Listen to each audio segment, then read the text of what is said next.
नमस्कार साथियों, बहुत बहुत स्वागत है आपका PYQ वन स्टॉप चैनल में या one stop solution for all your exam worries. और इस बार हम डिस्कस करने जा रहे हैं UGC नेट JRF में आए हुए प्रीवियस ईयर क्वेश्चन, यानी पिछले कुछ सालों के कुछ सिलेक्टेड बेहतरीन प्रश्न जो हैं उनकी चर्चा हम आपके साथ यहाँ पर करने वाले हैं, जो आपकी तैयारी की रफ्तार की जो गति है उसको बढ़ाएगा और आपको सही दिशा में प्लेस करने वाला है। तो बिना किसी देरी के आइए वीडियो की शुरुआत करते हैं और शुरुआत करते हैं हमारी सक्सेस की जर्नी की। पहला क्वेश्चन जो आप अपनी स्क्रीन्स पर देख रहे हैं, आई वुड वांट कि हमारे जो स्टूडेंट्स हैं वो इसे पहले खुद से कोशिश करें सॉल्व करने की। आप देखिए आपको इसमें से क्या समझ में आ रहा है, क्या आपको प्रोबेबल आंसर लग रहा है, और उसे कमेंट सेक्शन में लिखिए। और उसके बाद में आप वीडियो को रिज्यूम करके जान सकते हैं कि करेक्ट आंसर क्या रहने वाला है और किस तरीके से हम उस करेक्ट आंसर तक पहुँचे हैं। इससे क्या होगा कि आपको अपनी तैयारी का जो इवैल्यूएशन है, असेसमेंट है, वो भी पता चलता रहेगा और आपको एक अपना नेचुरल थिंकिंग प्रोसेस जो है वो इससे पता चलता रहेगा कि आप अगर गेस वर्क भी करते हैं तो किस तरीके से आप सोचते हैं, और इस तरह की जो इन्फॉर्मेशन है उसको हम अपने बेनिफिट में, अपने एडवांटेज के लिए फिर इस्तेमाल कर सकते हैं और एग्ज़ाम में जो सिलेक्शन है उसकी दूरी को कम करके मेरिट लिस्ट में जगह पा सकते हैं। देखिए पहले प्रश्न में पूछा जा रहा है, we have to identify the chronological order in which of the following employment generation schemes that were launched in India. यानी हमें कालक्रम की पहचान करनी है जिसमें भारत में निम्नलिखित रोज़गार उत्पत्ति योजनाएं प्रारंभ की गई थी।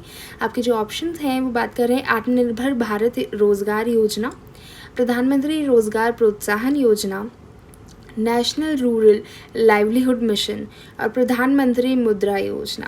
यानी PM मुद्रा योजना, राष्ट्रीय ग्रामीण आजीविका मिशन, PM रोज़गार प्रोत्साहन योजना और आत्मनिर्भर भारत रोज़गार योजना की यहाँ पर बात की जा रही है। देखिए सबसे पहले तो ये क्वेश्चन आपका, क्योंकि जो गिवन ऑप्शंस हैं उसकी वजह से एलिमिनेशन से ही सॉल्व हो जाएगा, क्योंकि चार जो हैं ऑप्शन चारों में C सबसे पहले आ रहा है। यानी national rural livelihood mission definitely first number पे, यानी सबसे पुरानी योजना में आएगा। इसके बाद इस तरह के क्वेश्चंस में आप क्या कर सकते हैं, यदि आपको सभी के जो लॉन्चिंग ईयर्स हैं वो नहीं भी पता हैं तो आप इसे इवैल्यूएट करने की कोशिश कर सकते हैं इस बेसिस पर कि कौन सी रोज़गार योजना या कौन सी योजना जो है आपको हाल फिलहाल में सुनी हुई लग रही है, क्योंकि बहुत ज़्यादा चांसेस होंगे कि वो लेटेस्ट योजना होगी या फिर किसी बहुत पुरानी योजना को रिवैम्प किया होगा, तब भी वो मोस्ट प्रोबेबली लेटेस्ट में काउंट होगी। और कौन सी रोज़गार योजना स्पेसिफिक क्वेश्चन में या इन जनरल कौन सी योजना है जो काफ़ी लंबे समय से आप सुनते आ रहे हैं, तो उसके पुराना होने के चांसेस निश्चित रूप से ज़्यादा हो जाएंगे। इस बेसिस पे अब हम आगे बढ़ते हैं। अब हमें ऑप्शंस जो हैं एलिमिनेट करने हैं A, B और D ऑप्शंस में से ही। तो यदि आपको किसी एक रोज़गार योजना का भी वर्ष पता है या ये आइडिया है कि ये लेटेस्ट है या नहीं, ये तो काफ़ी पुरानी है, तो भी चांसेस हैं कि आपका जो क्वेश्चन है वो बन जाए। जैसे कि आत्मनिर्भर भारत रोज़गार योजना, आत्मनिर्भर भारत जो है ये टर्म कोविड के टाइम पर काफ़ी प्रचलित हुई थी। तो यदि आपको इसका साल नहीं भी पता है, जो कि आप चेक करके हमें बताएंगे कमेंट सेक्शन में, इन चारों ही योजनाओं के जो साल हैं, लॉन्चिंग ईयर्स जो हैं, वो आप कमेंट सेक्शन में हमें बताने वाले हैं। क्योंकि देखिए UGC नेट का जो एग्ज़ामिनेशन है वो एग्ज़ामिनेशन इस तरीके से डिज़ाइन किया गया है कि प्रीवियस ईयर क्वेश्चन ही आपको अलग अलग फॉर्मेट में पूछे जाते हैं। इस बार क्रोनोलॉजिकल ऑर्डर पूछ लिया गया है, अगली बार हो सकता है कि आपको साल दे दिए जाएँ और आपको रोज़गार योजनाएँ जो हैं वो मैच करने का ऑप्शन दिया जाए, या फिर वही क्वेश्चन जो है वो असर्शन रीज़न के बेसिस पे दे दिया जाता है। तो हो सकता है कि अगला जो क्वेश्चन है इस तरीके का इस बार भी UGC नेट जून 2024 की जो साइकिल है, यदि आपने उसका एग्ज़ाम दिया होगा या उसका क्वेश्चन पेपर देखा होगा तो आपने पाया होगा कि बहुत सारे क्वेश्चंस जो हैं क्रोनोलॉजी के बेसिस पर थे। हालांकि वो एग्ज़ाम कैंसिल हो गया है, पर दिक्कत नहीं है, क्योंकि अगस्त में उसका जो रीशेड्यूल किया गया है एग्ज़ाम। हालांकि हमारे साथियों को हमें पता है काफ़ी परेशानियों का सामना करना पड़ा है, पर अभी जो अगला एग्ज़ाम आने वाला है आपका अगस्त में, हमें सुनिश्चित करना है कि वहाँ पर मेरिट लिस्ट में निश्चित रूप से हमारा नाम आए। तो इस तरह के जो क्वेश्चन हैं, जब आप प्रैक्टिस करते हैं, इस तरह का होमवर्क जब आप करते हैं, तो ये आपकी जीत की तैयारी सुनिश्चित करता है। तो इनके जो लॉन्चिंग ईयर्स हैं वो आप हमें कॉमेंट सेक्शन में बताने वाले हैं। आगे बढ़ते हैं। देखिए, प्रधानमंत्री मुद्रा योजना जो है ये पुरानी योजना है। सेकंड नंबर पे डी ऑप्शन आएगा आपका। इसके बाद में प्रधानमंत्री रोज़गार प्रोत्साहन योजना रहने वाली है, बी ऑप्शन। और लेटेस्ट जो है वो आपकी आत्मनिर्भर भारत रोज़गार योजना यानी CDBA थर्ड ऑप्शन जो है वो आपका करेक्ट आंसर रहने वाला है। आगे बढ़ते हैं।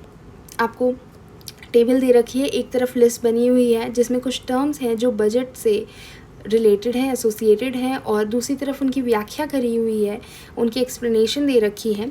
आइए जल्दी से इन्हें जान लेते हैं। Revenue deficit, fiscal policy, fiscal deficit, current account deficit यानी राजस्व घाटा, राजकोषीय घाटा, राजकोषीय नीति और चालू खाता घाटा की बात की गई है। एक्सप्लेनेशन में दे रखा है value of imported goods and services exceeds the value of exports, या generation of revenue is less than projected net income, blueprint of estimated taxation and government spending, government total expenditure exceed total revenue यानी आयातित वस्तुओं और सेवाओं का मूल्य निर्यात के मूल्य से अधिक होता है, अनुमानित निवल आय की तुलना में कम राजस्व उत्पन्न होना, अनुमानित कराधान और सरकारी व्यय की रूपरेखा, सरकार का कुल व्यय कुल राजस्व से अधिक होता है।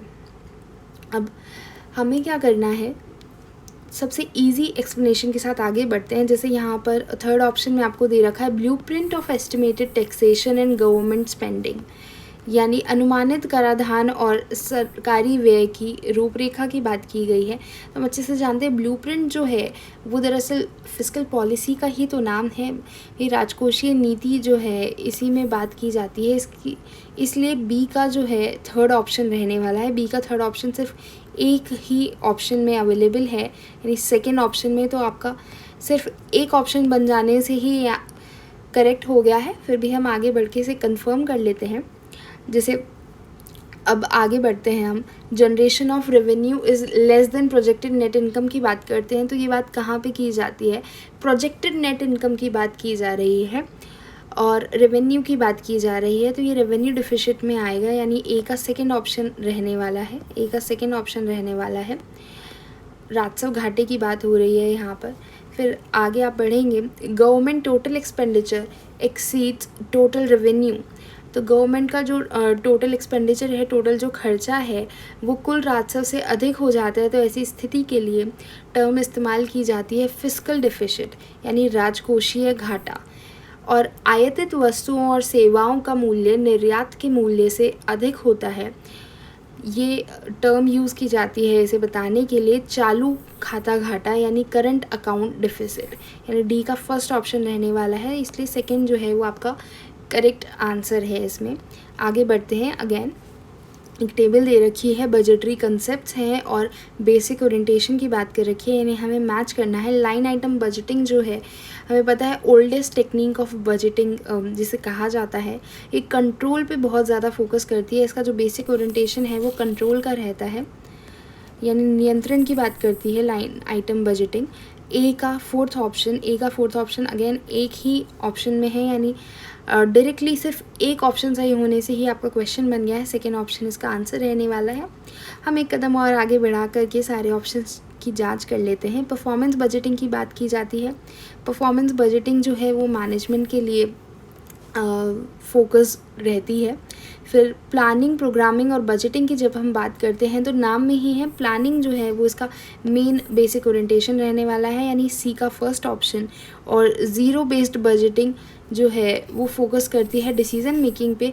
सारी जो शुरुआत है हम ज़ीरो से करते हैं वापस से, और इससे हम निर्णय लेने में आसानी होती है। जहाँ पर हमें ज़रूरत नहीं महसूस हो, हम वो बजट जो है वो रीएलोकेट कर सकते हैं बेहतर योजनाओं के लिए। इसलिए शून्य आधारित बजट जो है वो निर्णय की बात करता है, नियोजन की बात करता है, आयोजना कार्यक्रमण बजट।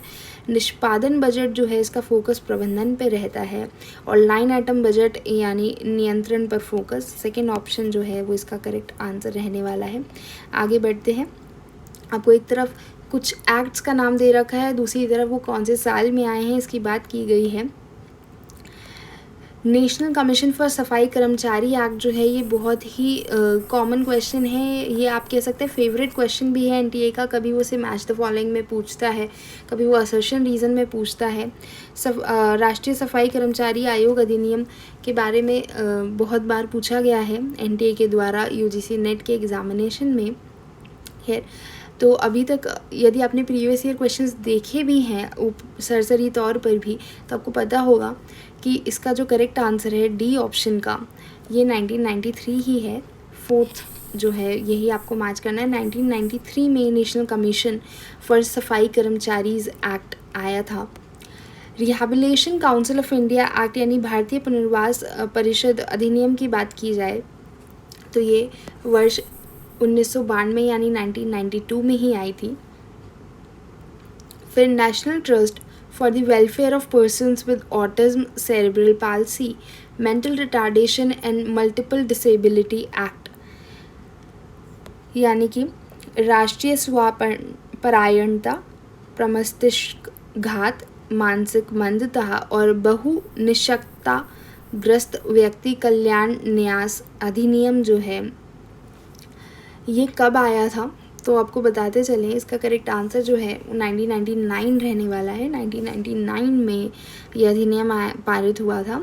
और the PWD equal opportunities protection of rights and full participation act 1995 में आया था।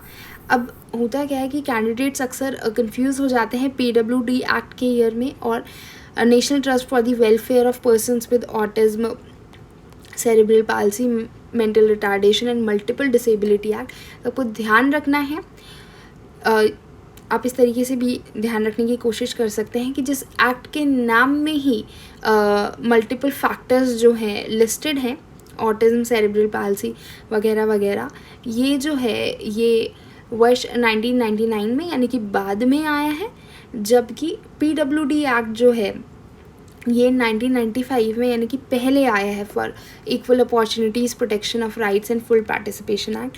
तो करेक्ट आंसर जो है ए के साथ में हम फर्स्ट मैच करेंगे, सभी में ए के साथ फर्स्ट मैच कर रखा है। फिर बी के साथ हम थर्ड मैच कर रहे हैं, 2 ऑप्शंस ऐसे हैं, बाकी के आपके एलिमिनेट हो जाएंगे। सी के साथ हमें सेकेंड मैच करना है, देन यहाँ पहुँच गए हैं करेक्ट आंसर पर फाइनली, जो कि सेकेंड ऑप्शन रहने वाला है। आगे बढ़ते हैं। पूछा गया है Kenneth Andrews criticise Bernard's book the functions of the executive. जो किताब है चेस्टर बर्नार्ड की the functions of the executive, सबसे पहले तो ये किताब कौन से साल में आई थी? The functions of the executive ये आप हमें बताने वाले हैं कमेंट सेक्शन में। And he criticise the book as abstractness of the presentation, paucity and pedestrian quality of examples, difficult style, explanation of his own experience। Bernard की पुस्तक the function of the executive की आलोचना Kenneth Andrews द्वारा इस रूप में की गई है: प्रस्तुतिकरण की अमूर्तता, कठिन शैली, उदाहरणों का अभाव और नीरस गुणवत्ता, अपने स्वयं के अनुभव की व्याख्या। इनमें से कौन से ऑप्शंस जो हैं वो करेक्ट रहने वाले हैं? तो आपको बता दें explanation of his own experience की कोई बात नहीं की है एज सच इन क्रिटिसिज्म कैनेथ एंड्रयूज के द्वारा। हालांकि उन्होंने ये ज़रूर कहा है कि चेस्टर बर्नार्ड की जो पुस्तक है the functions of the executive, उसका स्टाइल काफ़ी डिफ़िकल्ट है, एब्स्ट्रैक्टनेस है प्रेजेंटेशन में और पॉसिटी और पेडेस्ट्रियन क्वालिटी ऑफ एग्जाम्पल्स उसमें बताए गए हैं, उदाहरणों का अभाव है काफ़ी हद तक, नीरस गुणवत्ता है, कठिन शैली है और प्रस्तुतिकरण की अमूर्तता भी है। यानी ए, बी और सी जो है वो करेक्ट आंसर रहने वाला है इसका। ए, बी और सी यानी सेकंड ऑप्शन जो है वो करेक्ट रहने वाला है। Explanation of his own experience की एज सच उन्होंने कोई मेंशन नहीं किया है, इस तरह की उन्होंने कोई बात नहीं की है, इसलिए ये कैंसिल हो जाएगा। आगे बढ़ते हैं।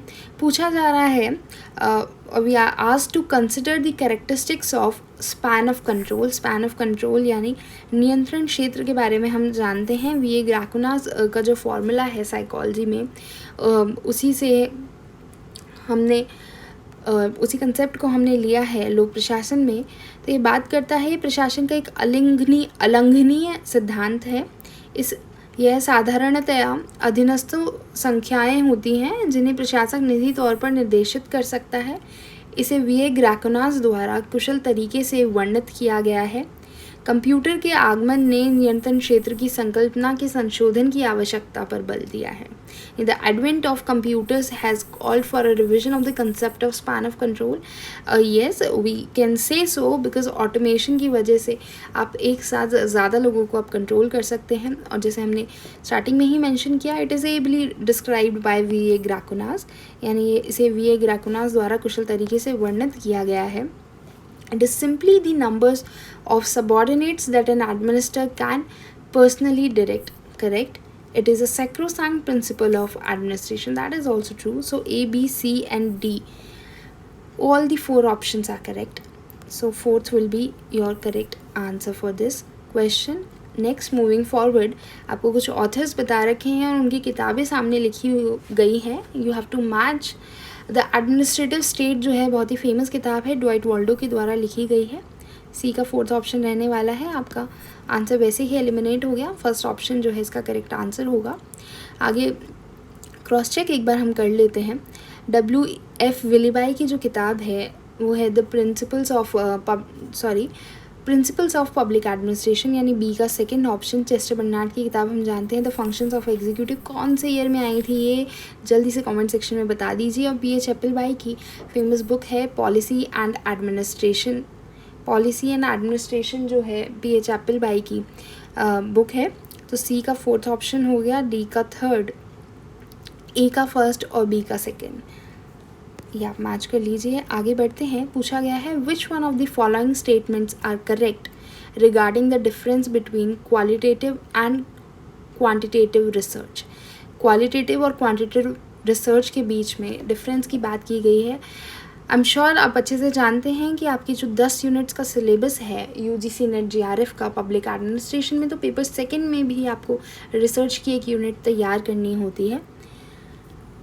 उसमें भी घबराने की बात नहीं है, हम साथ की साथ उसकी भी तैयारी करते चले जाएंगे. आइए पहले ऑप्शंस की जांच कर लेते हैं. Qualitative research emphasises on measurement और classification of variables. Qualitative research emphasises on description of variables. Reliability and objectivity are the dominant research values in the quantitative research. Qualitative research explores experiences, meanings, perceptions and feelings. यानी गुणात्मक शोध चरों के मापन अथवा वर्गीकरण पर बल देता है. गुणात्मक शोध चरों के विवरण पर बल देता है. गुणात्मक शोध में विश्वसनीयता और वस्तुनिष्ठता एक प्रबल शोध मूल्य हैं.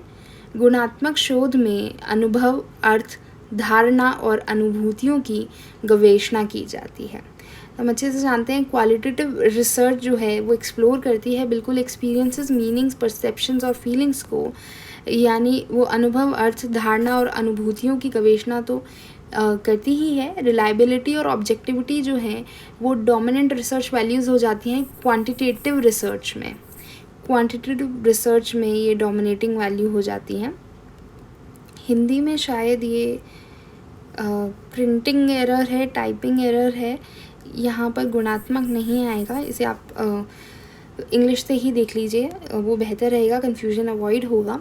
रिलायबिलिटी और ऑब्जेक्टिविटी जो है क्वांटिटेटिव रिसर्च के डोमिनेंट रिसर्च वैल्यूज़ हैं. क्वालिटेटिव रिसर्च जो है वो एम्फसाइज करती है on description of variables. Of course description of variables important हो जाता है क्वालिटेटिव रिसर्च में. और क्वालिटेटिव रिसर्च जो है एम्फसाइज करती है ऑन मेजरमेंट और क्लासिफिकेशन ऑफ वेरिएबल्स. इसलिए ऑप्शन नंबर 1 यानी A, B, C और D जो है वो इसका करेक्ट आंसर रहने वाला है. क्या कहते हैं, एक और क्वेश्चन कर लिया जाए या अभी के लिए इतना ही ठीक है, क्योंकि फिर हमें रिवाइज़ करना भी बहुत इम्पॉर्टेंट हो जाता है. देखिए आप कितनी भी बार इस वीडियो को सुन लीजिए, पर जब तक आप इसे रिवाइज़ नहीं करेंगे तब तक इसका जो फ्रूट है वो आप प्रॉपर तरीके से नहीं बेयर कर पाएंगे. इसलिए बहुत ज़्यादा ज़रूरी है कि आप रिवीजन ज़रूर करें. जितने भी आप तैयारी कर रहे हैं उसमें आपको बहुत बेहतरी मिलेगी. और इसी के साथ में PYQ वन स्टॉप को फॉलो करते रहिए. हम इसी तरीके से सिलेक्टेड टॉप मोस्ट क्वेश्चंस आपके लिए लेकर आते रहेंगे. एंड साथ में क्रैक करने वाले हैं हम इस बार UGC नेट JRF.